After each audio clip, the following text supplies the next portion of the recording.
కొత్త ప్రభాకర్ రెడ్డి గారు ఇందిరమ్మ ఇల్లులు అవినీతి జరుగుతుంది, అనర్హుల కేటాయిస్తురని మాట్లాడడం సిగ్గుచేటు. అత్యంత పారదర్శకంగా గతంలో ఎన్నడూ జరగని విధంగా ఇందిరమ్మ ఇల్లు 3500 కేటాయించడం. ఎక్కడ కూడా ఏమనంటే కాంగ్రెస్ పార్టీ కార్యకర్తలకే ఇస్తున్నారు. కాంగ్రెస్ పార్టీ కార్యకర్తలకు ఇల్లు లేకపోతే ఇల్లు ఇచ్చే బాధ్యత మాకుంటుంది. కార్యకర్త అయితే ఇల్లు లేకపోతే కార్యకర్త ఇల్లు కట్టుకోవద్దా? మీలాగా ట్రాక్టర్లు ఉన్నోళ్ళకే ఇచ్చి ఇల్లున్నోళ్ళకే డబుల్ బెడ్రూమ్లు అలాట్ చేసి అవినీతి జరిగింది మీ పాలనలో. సాక్షాత్ నీ ఊర్లోనే పోతారం గ్రామంలో 16 ఎన్ని ఇల్లులు కావాలంటే 16 కావాలంటే 16 ఇచ్చిన. ఇంకా ఎన్ని కావాలన్నా పోతారం 100% పోతారంలో ప్రతి ఒక్కరికి ఇల్లు కట్టించే బాధ్యత కాంగ్రెస్ పార్టీ తీసుకుంటుంది. ఇంకా ఎవరైనా పోతారం గ్రామం ఉంటే వాళ్ళు 16 మందికి నేను ఇల్లు ఇచ్చిన. నీ పాలన ఏం చేసినావు? మా గ్రామం తుక్కాపూర్ తొగుట 2 ఊర్లలో కలిసి 3700 ఓట్లు ఉంటాయి. ఒక్క ఇళ్ళని ఇచ్చినావా నువ్వు? ఒక్క ఇళ్ళని ఇచ్చినావా? నువ్వు చేసినావు. టీఆర్ఎస్ వాళ్ళకే ఇచ్చినావు. మేము ఎక్కడ చేయలేము. ఎవరైతే అర్హులు ఉన్నారో వాళ్ళకి ఇచ్చినాం. మాజీ శాసనసభ్యుడు చిట్టాపూర్కి 20 ఇచ్చిన.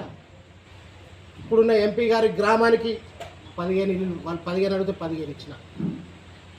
అది పారదర్శక అంటే వివక్ష లేకుండా ఇచ్చిన. కానీ నువ్వు తుక్కాపూర్ తోట ఒక్క ఇళ్ళని ఇచ్చినవా? ఒక్కటంటే ఒకటి 10 సంవత్సరాలు ఎంపీ ఉన్నావు. 10 సంవత్సరాలు మీ పాలన ఉన్నది. 3500 ఇల్లులు ఒకటే సంవత్సరంలో దుబ్బాక నియోజకవర్గం నేను ఇచ్చినాం. ఖచ్చితంగా అర్హులు ఎవరున్నా నువ్వు నిజంగా చిత్తశుద్ధి నీకుంటే నువ్వు ఎక్కడ అవినీతి జరిగిందో చూపి చర్యలు తీసుకోవడానికి మేము ఇప్పుడే అలాట్మెంట్ అయింది.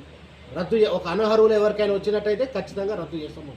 అధికారులకు కూడా చెప్పడం జరిగింది. ఎవరికైనా అనర్హులకు కానీ వచ్చినట్టయితే ఖచ్చితంగా చర్యలు తీసుకుంటాం. దీనిలో అవినీతికి ఆస్కారం ఉండొద్దు. ఎందుకంటే ఇందిరమ్మ రాజ్యం రావాలి అని చెప్పి ప్రతి ఒక్కరు పేదలైతే ఎవరికైతే ఇల్లు లేవో వాళ్ళకి ఇల్లు కట్టించే బాధ్యత కాంగ్రెస్ పార్టీ తీసుకుంటుంది. ఖచ్చితంగా మీలాగా వివక్ష చూపించలేము. మీరు వివక్ష చూపించారు. కూడా ఎంక్వైరీ చేయాలి. ఎవరైతే ఇల్లులు ఉన్నాయో ఆల్రెడీ డబల్ అలాట్మెంట్లు ఉన్నాయి కూడా అవిటి పైన కూడా చర్యలు తీసుకోవాల్సిన అవసరం ఉన్నది. నువ్వు ఏ గ్రామంలో అవినీతి జరిగిందో చెప్పు. కాంగ్రెస్ పార్టీ కార్యకర్తకి ఇల్లు లేకపోతే ఆయన భారత పౌరుడు కాదా? ఈ రాష్ట్రంలో ఓటు హక్కు కలిగిన వ్యక్తి కాదా? ఆయన ఖచ్చితంగా ఇస్తాం. మీలాగా ఉన్న వాళ్ళకి కట్టబెట్టి అవినీతిమయం చేసి తెలంగాణ సంపదను దోచుకున్నారు. మీకు ఏమైతుంది? మీకు 2000 ఇచ్చి ఓటు కొనుక్కున్నారు. మీరు అంతకంటే ఎక్కువ ఏం చేయరు. ఈరోజు దుబ్బాక నియోజకవర్గంలో చాలామంది బయట నుంచి కూడా వస్తున్నారట. 50 కోట్లు తీసుకొని పోతే దుబ్బాకలో గెలవచ్చు, 2000 ఓట్లకి ఇస్తే ఓట్లు ఇస్తారు. ఆ సంస్కృతిని తీసుకొచ్చినావు ఈ ప్రాంతంలో. ఎక్కడికి వెళ్ళి వచ్చినాయి అవన్నీ డబ్బులు? మీరు అవినీతి చేసి మమ్మల్ని అనడం సబబు కాదు. ఎప్పటికైనా నువ్వు అసలు నీకు మతి భ్రమించినట్టు. ఒకరోజు ముఖ్యమంత్రి బాగా చేస్తూ నీళ్ళు వస్తున్నాయి, ఒకరోజు గవర్నమెంట్ వడగొడతా అంటావు, ఒకరోజు అవినీతి జరిగిందంటావు. ఓన్లీ కాంగ్రెస్ వాళ్ళకి వస్తున్నాయి. ప్రజలకు వచ్చినాయి. కాంగ్రెస్ పార్టీ కార్యకర్త 10 సంవత్సరాల నుంచి పార్టీలో ఉన్నాడు. అతనికి ఇల్లు లేదంటే ఆయనకి ఇల్లు ఇస్తే దానికి కూడా తప్పేనా? అర్హుడా కాదా అనేది ముఖ్యం. ఖచ్చితంగా దుబ్బాక నియోజకవర్గ అభివృద్ధికి 10 సంవత్సరాలు మీరు ఏమి చేయలే.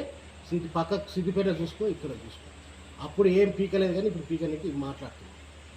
తస్మాత్ మా ప్రభుత్వాన్ని పడగొట్టాలని మీలాంటి పెట్టుబడిదారులు ఎన్ని ప్రయత్నాలు చేసినా ఇది ప్రజలు దీవించి ఎన్నుకున్న ప్రభుత్వాన్ని మీ జేజమ్మతో కూడా కాదు, మళ్ళీ మీ బీఆర్ఎస్ పార్టీ మళ్ళీ అధికారం వచ్చుడు అనేది కళ.